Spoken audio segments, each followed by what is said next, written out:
Hello बच्चों, welcome back to online physics class. तो basically अपना फिजिक्स का फर्स्ट चैप्टर चल रहा है इलेक्ट्रिक फील्ड।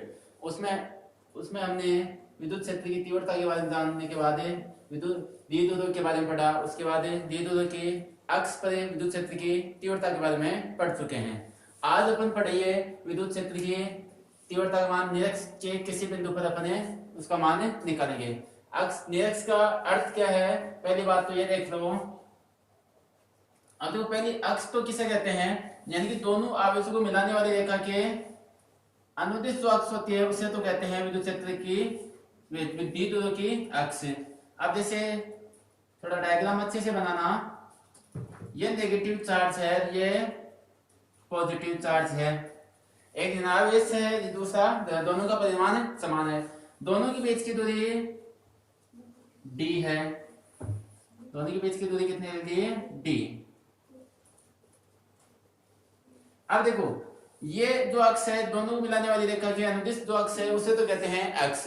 अब निरक्ष क्या होगी, जो अक्ष होगी इसके मूल जो मध्य बिंदु, जैसे मान लो इसका ये मध्य बिंदु, इसके लंबवत जो अगर लाइन खींचेंगे वो क्या कहलाएगी, इसकी निरक्ष। ये होगी इसकी निरक्ष की लाइन। तो निरक्ष के किसी बिंदु पर अपन क्या रखेंगे, किसी बिंदु पे क्या निकालेंगे, विद्युत क्षेत्र की तीव्रता मान, यानी कि विद्युत की निरक्ष के किसी बिंदु पर विद्युत क्षेत्र की तीव्रता का मान निकालना है। तो मान लो ये पॉइंट हमने ले लिया, कोई एक बिंदु ले लिया P, ये बिंदु P है और अक्ष से कितनी दूरी पर है, R दूरी पर ये P बिंदु है। यहाँ पे हमें क्या निकालना है, विद्युत क्षेत्र की तीव्रता का मान निकालना है। तो देखो अपन क्या करेंगे, पहले तो Q प्लस Q आवेश के कारण निकाल लेंगे, फिर माइनस Q आवेश के कारण निकाल लेंगे, उसके बाद इसका रिजल्टेंट देख लेंगे। तो हमने मान लिया कि जो बिंदु P है पॉजिटिव Q चार्ज से तो L दूरी पर है, तो ये L दूरी पर है, तो ये भी कितना दूरी पर होगा, L दूरी पर ही होगा। ये भी कितनी दूरी पर है, L दूरी पर, क्योंकि देखो ये बिंदु O है तो बीच में है, तो ये देखो ये दूरी और ये दूरी समान है, तो ये दोनों भी क्या होंगे, आपस में समान होंगी। तो पहले तो ये कितनी होगी, यहां से यहां तक की दूरी d/2 हो जाएगी, ये कितनी होगी, d/2, ये बच गई।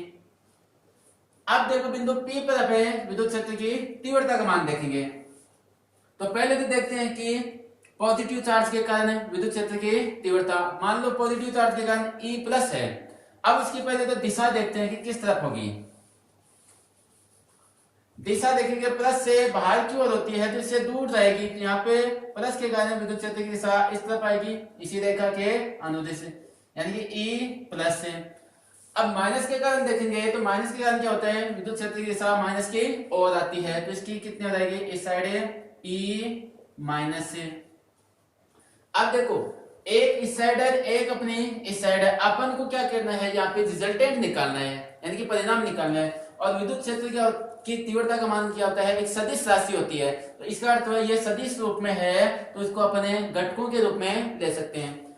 अब मान लो ये यहाँ पे जो L, यहाँ पे जो P और प्लस Q आवेश को मिलाने वाली रेखा जो अक्ष के साथ थीटा कोण बना रही है, तो यहाँ पे भी कितना होगा, थीटा। क्यों, क्योंकि दोनों त्रिभुजों के मान समान है, तो ये भी थीटा है, तो ये भी कितना होगा, थीटा। अब देखो यहाँ पे मैं इसको आगे बढ़ाता हूं, तो ये तो होगी अक्ष निरक्ष, और एक अक्ष के समांतर यहाँ पे एक लाइन खींच लेता हूं मैं। तो देखो यहाँ पे थीटा है, तो यहाँ पे भी कितना होगा, थीटा ही होगा, क्योंकि दोनों के समांतर एक तीर एक रेखा काट रही है, तो दोनों के कोण भी क्या होंगे, समान ही होंगे। यहाँ पे थीटा है, तो ये भी कितना होगा, थीटा ये होगा, तो ये भी कितना है, थीटा। एकांतर कोण की परिभाषा से हो जाएगा ये, ठीक है। अब देखो विद्युत क्षेत्र की तीव्रता का मान देखें अपने कि रिजल्टेंट किस साइड आएगा। तो देखो सदिश राशियां हैं और कुछ एंगल पे हैं, तो इसको घटकों के रूप में अपने लिख सकते हैं। जिसके साथ कोण बनाया जाता है उसके साथ घटक कोस में आता है, जिसके साथ कोण नहीं होता है उसके साथ घटक माइनस में आता है। अब देखो पहले तो इसका घटक इस साइड कितना हो जाएगा, E+, जिसके साथ कोण नहीं है तो उसके साथ क्या आएगा, साइन थीटा, और इसका इस पे घटक कितना हो गया, E+, कोण है तो कोस थीटा। अब देखो E- के घटक देखते हैं, देखो इसके साथ इसका कोण है तो इसी साइड देखो ये भी इसी साइड था, ये भी इसी साइड, कितना रहेगा ई माइनस एंगल है तो कोस थीटा, दोनों एक ही दिशा में हैं तो क्या हो जाएगा, दोनों का योग हो जाएगा। तो यहाँ पे क्या आ गया रिजल्टेंट, यहाँ पे कितना आ गया ई कोस theta plus E minus sine theta, और इसका इस तरफ घटक कितना आएगा ई माइनस साइन थीटा, इसके साथ एंगल नहीं है तो ये कितना आ गया माइनस साइन थीटा। ये इसके रिजल्टेंट लिख लिया हमने कि इस साइड इसका घटक कितना होगा, इस साइड इसका घटक कितना होगा। अब देखो पहले तो ये देखते हैं कि ई प्लस के कारण कितना आया, ई माइनस के कारण कितना आया।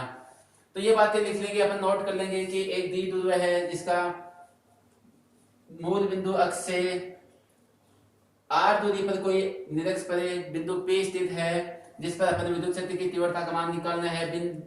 प्लस q आवेश के कारण विद्युत क्षेत्र की तीव्रता का मान E प्लस, माइनस के कारण E माइनस की, यानी माइनस की ओर ये प्लस से दूर की ओर, इसका घटक ये हो गया, इसके घटक ये हो गया। ये आप सारी चीजें आपको लिख के मैं पीडीएफ के रूप में भेज रहा हूँ, वहां से अच्छे साथ साथ में आप पढ़ते रहें, साथ साथ में नोट्स बनाते रहें। अब देखो रिजल्टेंट कितना आएगा अपना, ये मान देखते हैं। अब पहले तो अपन निकाल रहे कि प्लस क्यू आवेश के कारण P बिंदु पर विद्युत क्षेत्र की तीव्रता, क्षेत्र की तीव्रता अब कितना आएगा E प्लस, अब देखो E का फॉर्मूला अपन डालते हैं, E बराबर क्या होता है K Q upon R square. R क्या होता है बिंदु और आवेश के बीच की दूरी। अब देखो आर यहाँ पे कितना रहेगा, आर की जगह कितना है एल है, यानी कि आवेश और बिंदु के बीच की दूरी कितनी है एल। तो कितना है के, मान कितना है आवेश का प्लस का क्यू, तो क्यू अपॉन बीच की दूरी आर एल स्क्वायर। अब इसका मोड ले देते हैं, पहले से इसका परिमाण देखते हैं कि कितना आता है। तो मोड ले होते हो यानी कि ऋणात्मक मान क्या होता है धनात्मक, और ये पहले से क्या है धनात्मक मान है। फिर देखते हैं अपने माइनस क्यू आवेश के कारण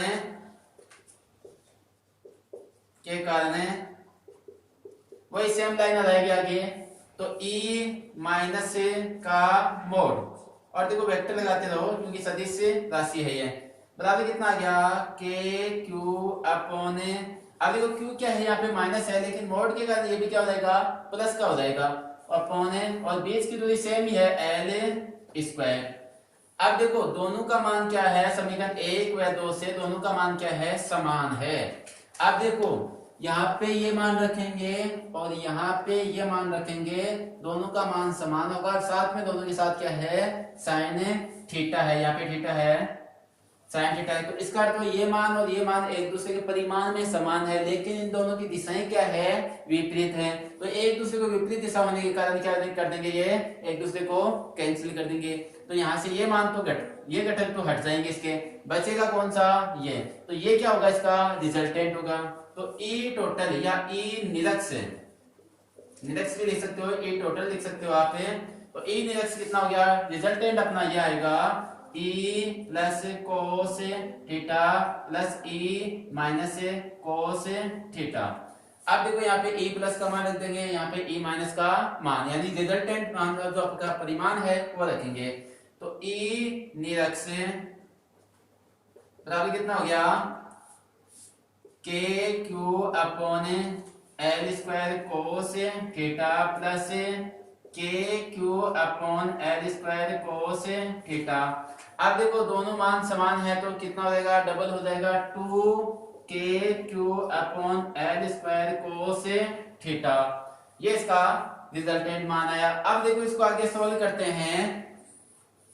पहले तो अपन cos थीटा का मान निकाल लेते हैं कि cos थीटा बराबर कितना होगा, क्योंकि इसको एक लास्ट जैसे निरक्ष पर मान निकाला, अक्ष पर मान निकाला था, वैसे ही फॉर्म में लेके आएंगे क्योंकि अपने पास थीटा का मान नहीं दिया होगा। अब देखो इसको थोड़ा आगे सॉल्व करते हैं। मैं ऊपर का मिटा रहा हूं यहां से। अब देखो क्योंकि cos थीटा का मान निकाले अपने, cos थीटा बराबर कितना होता है लाल बटा से आधार बटा करण है। अब देखो थीटा यहाँ पे है कोई सा भी ले लो, ये ले लो या ये त्रिभुज ले लो, कोई सा थीटा, तो इसका आधार कौन सा हो गया, ये वाला। तो आधार तो कितना हो गया, d/2 डिवाइड बाई आधार बटा कर्ण, कर्ण कितना है l बटा l, तो ये कितना हो गया d/2l, ये हो गया। अब देखो l भी नहीं दिया होगा अपने पास, तो क्या होगा, एक तो बीच की दूरी होगी दोनों की, और एक r दूरी पर स्थित है, तो ये r होगा। अपने पास l नहीं होगा, l तो हमने माना है, तो क्या होगा l बराबर निकालो। अब देखो त्रिभुज में देखें l क्या है, एक समकोण त्रिभुज है, तो l क्या है यहाँ पे कर्ण, तो कर्ण स्क्वायर बराबर है आधार स्क्वायर, आधार का मान कितना है, यहाँ से ये त्रिभुज लिए तो ये आधार ही हो गया d/2 का होल स्क्वायर प्लस लंब स्क्वायर, लंब कितना है r है, तो r स्क्वायर, तो यहाँ से l बराबर कितना हो गया d/2, या पहले r लिख दूं मैं, r स्क्वायर प्लस d/2 का होल स्क्वायर की पावर 1/2। अब देखो यहाँ पे मान रखते हैं अपने, सारे मान रख देंगे। तो देखो पहले तो cos का मान रखता हूं, तो e निरक्ष बराबर हो गया 2kq upon l square, cos का मान कितना है d/2l। अब देखो 2 से 2 कैंसिल हो गया, कितना बन गया 2kqd अपॉन l क्यूब, ये आ गया। अब देखो l का मान यहां से ये पुट कर दो, तो e निरक्ष बराबर है, अब एक चीज ये भी देख सकते हो, देखो q इंटू डी, अपन जाते हैं q इंटू डी बराबर कितना होता है p, d दूर है आघूर्ण, पहले पढ़ा चुका हूं आपको, q इंटू डी आवेश इंटू दोनों के बीच की दूरी का गुणनफल क्या जाता है, d दूर है आघूर्ण, तो e निरक्ष बराबर कितना हो गया 2k, 2 से 2 कैंसिल हो गया था ना, 2 हट जाएगा, kp अपॉन l की जगह कितना रहेगा r स्क्वायर प्लस d/2 का होल स्क्वायर, और इसकी पावर कितनी हो जाएगी, देखो इस 1/2 यहाँ पे 3 यहाँ पे, तो 3/2। अब देखो इसको आगे सोल्व करते हैं अपने यहाँ पे कह सकते हैं, देखो r तो क्या है निरक्ष बिंदु पर बिंदु P की दूरी, यानी कि d दूर से बिंदु P की दूरी, d/2 क्या है, जो मूल बिंदु है उसकी किसी एक आवेश से दूरी। अब देखो ये वैसे पहले से बहुत ही अल्प दूरी होती है, तो इसका बाई 2 करके स्क्वायर कर दिया तो और अल्प हो गया, तो अपन बोल सकते हैं कि r स्क्वायर का मान ग्रेटर देन d/2 के होल स्क्वायर से होगा। तो इसको अपन कह सकते हैं कि इसको नगण्य माना जा सकता है। अब नगर नेग्लेक्ट कर दिया तो ये तो हट जाएगा, और कितना बच गया e निरक्ष बराबर kp अपॉन, अब देखो r स्क्वायर है, केवल यही बचेगा, ये तो हट गया, तो r स्क्वायर स्क्वायर यानी 2 से 2 कैंसिल हो गया, r क्यूब बच गया। तो देखो कितना रिजल्ट आया अपना फाइनल e निरक्ष बराबर है kp अपॉन r क्यूब। अब इसकी दिशा देखते हैं अपने, ये फाइनल रिजल्ट आया अपना कि निरक्ष पर कितना होता है kp अपॉन r क्यूब। अब दिशा देखें तो वेक्टर के रूप में सदिश यहाँ पे होगा, तो इसके ऊपर यहाँ पे आ जाएगा, ठीक है, क्योंकि यहाँ पे द्विध्रुव आघूर्ण क्या है सदिश राशि है।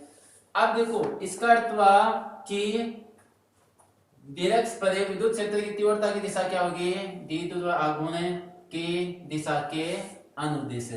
अब देखो यानी कि इसके समांतर, यानी कि इसके समांतर द्विध्रुव आघूर्ण की अनुदिश नहीं, इसके समांतर द्विध्रुव की अक्ष के समांतर, द्विध्रुव आघूर्ण की अक्ष के समांतर, जैसे ये अक्ष है, अक्ष के समांतर, जैसे इस साइड ये आ गई, दोनों एक दूसरे के समांतर हैं, तो अक्ष के समांतर।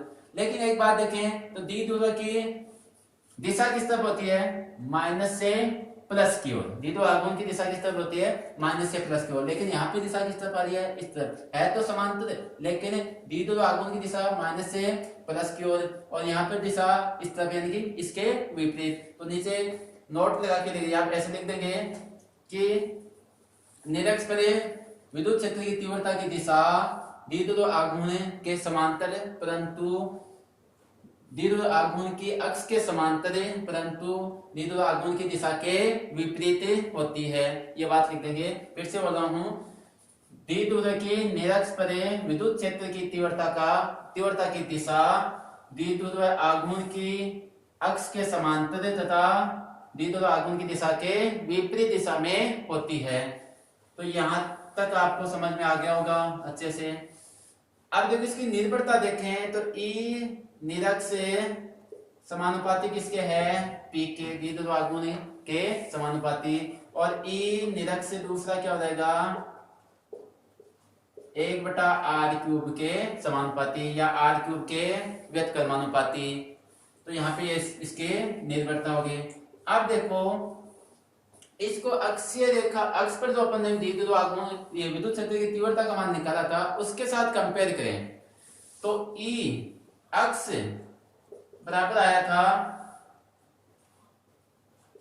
2kp/r³, ये मान आया था अक्ष के लिए।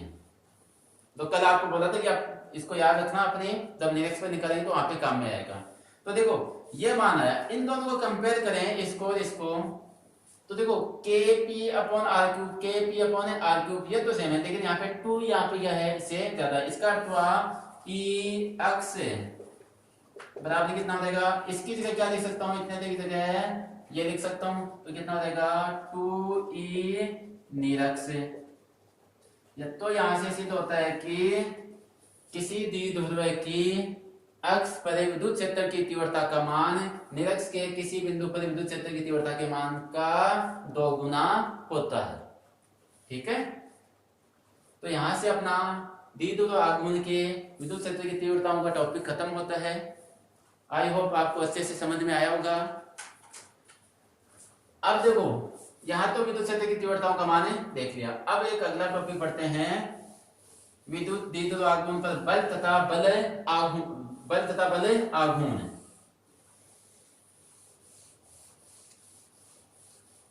अगला टॉपिक है एक समान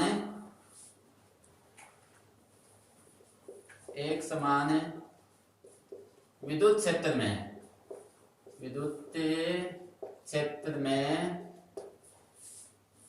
द्विध्रुव पर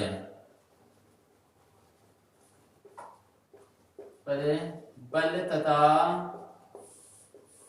बल आघूर्ण। अब देखो बल आघूर्ण क्या होता है, क्यों उत्पन्न हुआ, यहाँ पे क्यों लगा, ये बातें पढ़ेंगे इसमें। बल का मान कितना होगा, किस साइड लगेगा, ये सारी चीजें देखेंगे। पहले तो देखें एक समान विद्युत क्षेत्र। एक समान विद्युत क्षेत्र के बारे में क्या होता है कि इसमें क्या होता है, प्रत्येक बिंदु पर विद्युत क्षेत्र के मान समान होते हैं। इसमें विद्युत बल रेखाएं एक दूसरे के समांतर होती हैं। जब इसकी विशेषताएं बताई थी वहां पे बताया था मैंने, विद्युत बल रेखाएं एक दूसरे के समांतर होती हैं और एक समान दूरी पर स्थित होती हैं। ये क्या है, एक तरह से एक समान विद्युत क्षेत्र मान सकते हैं। अब इसमें क्या रखूंगा मैं कि द्विध्रुव मान लो मैंने कुछ एंगल पे रख दिया, यहाँ पे कुछ कोण बनाते हुए द्विध्रुव रख दिया। जैसे मान लो ये तो माइनस का Q है, ये प्लस का Q है, और ये थीटा कोण बनाते हुए मैंने यहाँ पे इसको रख दिया। यानी कि विद्युत क्षेत्र की दिशा है E वेक्टर के साथ, इसकी दिशा है कितना, थीटा कोण बना रही है। इसकी दिशा किस तरफ होगी, माइनस से प्लस की। तो ये ऐसे और ये ऐसे, तो बीच में कोण कितना गया, थीटा कोण हो गया। अब देखो अपन जानते हैं कि जब प्लस आवेश रखा जाता है विद्युत क्षेत्र में तो इसके ऊपर बल किस तरफ लगता है, विद्युत क्षेत्र की दिशा के अनुदिश। F बराबर कितना होगा, +QE। यहाँ पे कितना गया, +QE। यहाँ पे कितना लगेगा इस पर, विपरीत दिशा में। जब विद्युत क्षेत्र पढ़ाया था वहां पे विद्युत क्षेत्र की तीव्रता के बारे में दिशा में बताया था मैंने। तो यहाँ पे कितना हो गया, E, ये तो है F है, F बराबर कितना लगेगा, माइनस का QE। अब देखो जब इन दोनों का परिमाण देखा जाए तो दोनों का परिमाण यानी कि पॉजिटिव मान देखा जाए QE, परिमाण तो समान है, दिशा एक दूसरे क्या है, विपरीत है। इसका अर्थ हुआ इसमें क्या होगा, दोनों की दिशा विपरीत होने के कारण ये बल इसको कैंसिल कर देगा। यानी कि एक तरह से बोल सकता हूं, जैसे मैं इसको यहाँ पे रखा, इसके जितना इस साइड बल लग रहा है उतना ही इस साइड बल है। दोनों की क्या, दोनों की दिशा क्या है, एक दूसरे के विपरीत है। विपरीत होने से एक दूसरे के बल को निरस्त कर देंगे। यानी कि इसको क्या हो गया, यहाँ पे टोटल बल कितना हो जाएगा, ई टोटल निकाल, यानी कि एफ टोटल निकालेंगे बराबर कितना हो गया, एफ प्लस एफ माइनस, दोनों का रिजल्ट करेंगे, जोड़ेंगे तो कितना आ गया, एफ टोटल बराबर प्लस क्यू ई, और ये कितना आ गया माइनस क्यू ई।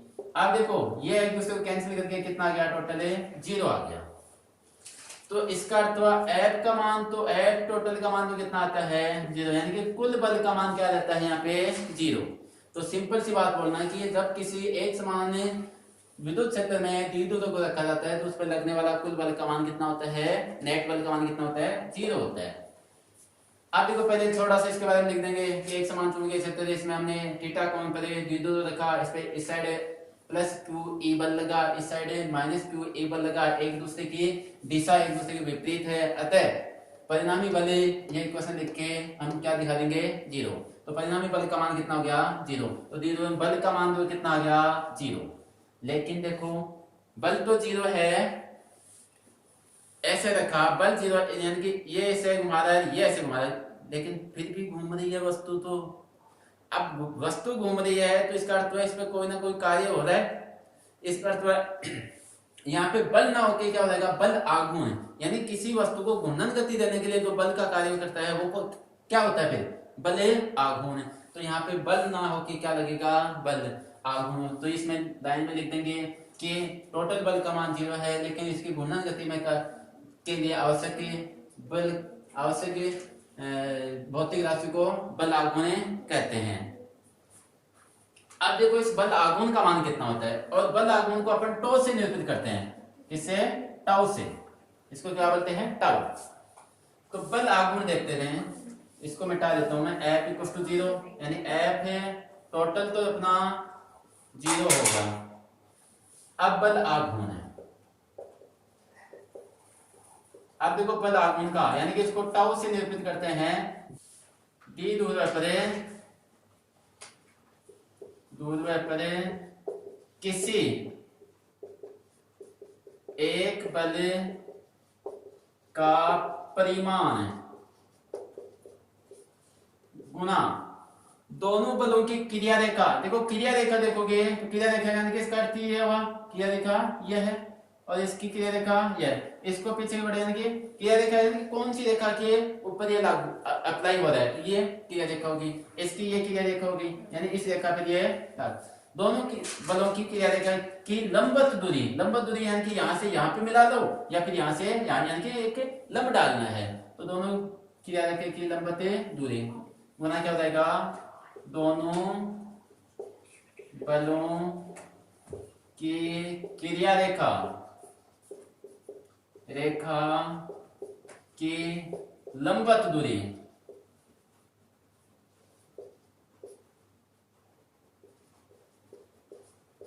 अब देखो ये टाउ का मान आया, तो पहले तो टाउ इक्वल टू द्विध्रुव आघूर्ण के किसी एक बल का परिमाण, किसी एक बल का परिमाण लेना, परिमाण ये प्लस माइनस नहीं लेना है, केवल पॉजिटिव मान लेना है। ये क्यू ई ले लो या फिर ये क्यू, यानी कि कितना आ गया क्यू ई N2, दोनों बलों की क्रिया रेखा की लंबवत दूरी। अब देखो ये लंबवत दूरी निकालनी है, मान लीजिए इन दोनों के बीच की दूरी कितनी है, दोनों आवश्यक बीच की दूरी d है और ये थीटा कोण है। अपन को क्या निकालना है, करण निकालना है, यानी कि एक तरह से समकोण त्रिभुज हो गया, इसका करण निकाल ये सॉरी लंब निकालना है, करण तो ये हो गया। तो लंब और करण के बीच में संबंध देखना है, तो लंब बटा करण कितना होता है, कोस थीटा, नहीं लंब बटा करण होता है अपना साइन थीटा। तो साइन थीटा होता है, तो लंब बटा करण बराबर होता है साइन थीटा। लंब का मान कितना है, मान लो ये है, लंब निकालना है, करण कितना है d है, d साइन थीटा। अब एल बराबर कितना हो गया, d साइन थीटा, कितना आ जाएगा d साइन थीटा। तो ये कितना आ गया d साइन थीटा। ये मान आ जाएगा। तो अपन क्या करेंगे, दोनों क्रिया रेखा की लंब दूरी कितनी आ गई, डी साइन थीटा, ये मान यहाँ पे रख दिया आपने। ठीक है, अब देखो, अब अपन जाते हैं क्योंकि Q इंटू डी, ये तो क्या होता है P, डी दो है आगमन, तो मान रख दो, तो टाउ इक्वल टू कितना हो गया, पी ई साइन थीटा। ठीक, अब देखो साइन थीटा है, अगर इसको सदिश रूप में चेंज करेंगे तो साइन थीटा का क्रॉस का निशान, अगर कॉस होता तो डॉट प्रोडक्ट होता, साइन होगा तो क्रॉस से प्रोडक्ट है, तो टाउ वेक्टर बराबर है पी क्रॉस ई वेक्टर, दोनों सदिश राशियां हैं तो दोनों का क्रॉस प्रोडक्ट हो जाएगा। अब देखो टाउ की दिशा की बात करें, दिशा यहाँ पे क्रॉस प्रोडक्ट है, इसका अर्थ दोनों एक दूसरे के लंबवत है, जैसे ये है, इस साइड ई है और इस साइड पी है, दोनों का क्रॉस हो रहा है, तो राइट हैंड रूल से, और 11th में पढ़ चुके हैं अपने, क्रॉस प्रोडक्ट में दो राशियों के, यानी कि जैसे आई क्रॉस जे करते हैं, दो अलग अलग दिशाओं के क्रॉस प्रोडक्ट करते हैं, तो तीसरी दिशा मिल जाती है आपको के कैप। तो यहाँ पे देखो क्रॉस प्रोडक्ट करोगे, ई क्रॉस या पी, इस साइड पी ले लो आप, ये है पी वेक्टर, ये है ई वेक्टर, दोनों का क्रॉस करोगे तो देखो पी से ई की ओर जाओगे, ये पी से, देखो हाथ को ऐसे करना, अंगूठा सीधा रखना, पी से ई की ओर जाना, तो अंगुली को ऐसे घुमाना, और सीधा अंगूठा क्या बता देगा, तीसरी दिशा बता देगा।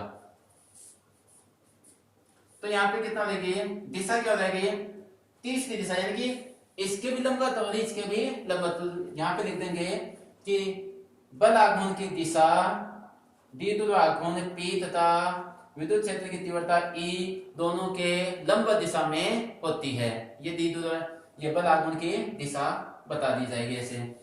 अब देखो अपन इसको थोड़ा सा आगे सोल्व करें, ये मान आया, अब इसका मान अधिकतम कब होगा, कि बल आगमन अधिकतम कब लगेगा, न्यूनतम कब लगेगा, तो केस फर्स्ट लगाते हैं।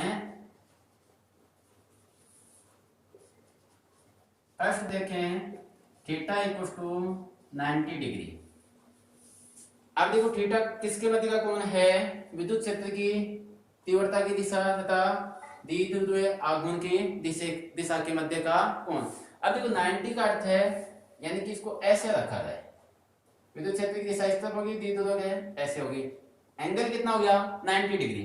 अब 90 डिग्री है तो देखो सिंपल सी बात देखें, ये आपका द्विध्रुव है, अब 90 डिग्री का एक तो इसके ऊपर ऐसे बल लग रहा है ऊपर की ओर इस साइड, एक नीचे इस साइड लग रहा है, एक नीचे ऐसे, तो ये पोजीशन रखी हुई है। तो देखो इसमें क्या होगा, सिंपली देखें तो देखो जब ऐसे रखेंगे तो ऐसे इस साइड होगा, ये नीचे वाला इसको इस साइड, ज्यादा बल लगेगा, यानी कि ज्यादा घूर्णन होगा, ज्यादा घूर्णन होगा तो बल आगमन का मान भी कितना आएगा, ज्यादा। देखो यहाँ पे वैल्यू रख के देख लो, टाउ वेक्टर या tau equal to P E sine 90 degree.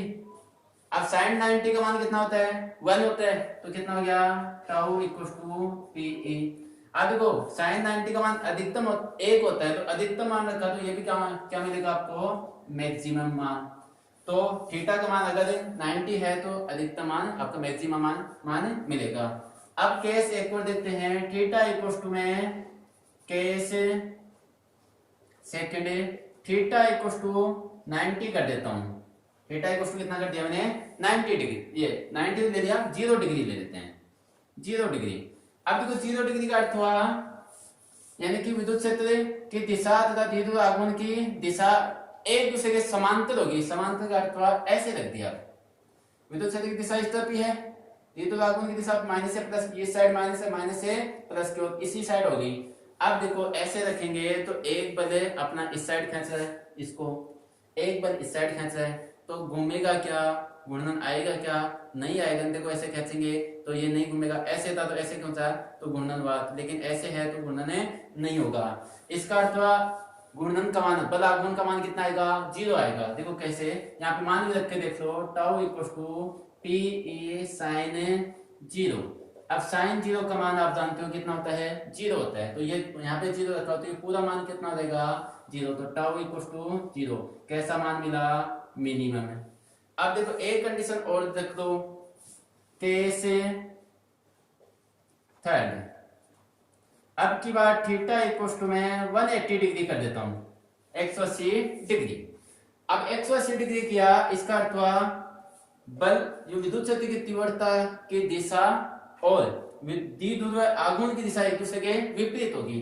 तो देखो अब की बार इसको मैंने ऐसे घुमा के रख दिया, इस साइड माइनस रख दिया, इस साइड प्लस। विद्युत क्षेत्र की दिशा इस साइड है और बल आघूर्ण की दिशा ये, बल आघूर्ण की दिशा माइनस से प्लस की ओर, इस साइड मेरा माइनस है, माइनस से प्लस की ओर। अब देखो माइनस पे बल इस साइड लगता है, यानी कि माइनस पे बल इस साइड लगा, प्लस पे बल इस साइड लग रहा है, तो प्लस पे बल इस साइड लगेगा। तो कैसे हो जाएगा, ये तो इस साइड जा रहा है, ये ऐसे, तो ऐसे बल लगेंगे, यानी कि दोनों एक दूसरे के विपरीत हो जाएंगे। तो ऐसे बल लगेगा तो घूर्णन आएगा, नहीं आएगा। फिर से tau equal to P E sine 180 degree, और साइन 180 डिग्री का मान जीरो होता है, तो ये भी फिर से कितना रहेगा, टाउ इक्वल टू जीरो। तो ये भी क्या होगी, मिनिमम की कंडीशन हो जाएगी।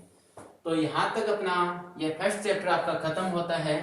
आई होप आपको अच्छे से समझ में आया होगा, और फिर भी कोई टॉपिक आपको नहीं समझ में आया हो तो आप मेरे को कमेंट कर देना, या फिर आप मेरे को मैसेज कर देना व्हाट्सएप पे, वो टॉपिक फिर से आपको अच्छे से और समझा दूंगा। और देखो ये चैप्टर आज खत्म होता है अपना, इसके बाद मैं आपको पीडीएफ तो दे रहा हूँ, उसको अच्छे से नोट्स बनाओ, तैयार करो, साथ साथ में पढ़ते रहो। और बुक के न्यूमेरिकल क्वेश्चन और एग्जाम्पल दिए हुए हैं बुक में, वो सारे क्वेश्चन सॉल्व करो, क्योंकि न्यूमेरिकल और एग्जाम्पल के बिना आपको अच्छे से फिजिक्स से समझ नहीं आएगी। जो डाउट रह गया वो न्यूमेरिकल क्वेश्चनों में क्लियर हो जाएगा आराम से। और लास्ट के चैप्टर के लास्ट के क्वेश्चनों को एक बार जरूर पढ़ना, उसमें ऑब्जेक्टिव टाइप क्वेश्चन भी दिए हैं, उनको अच्छे से सोल्व करना।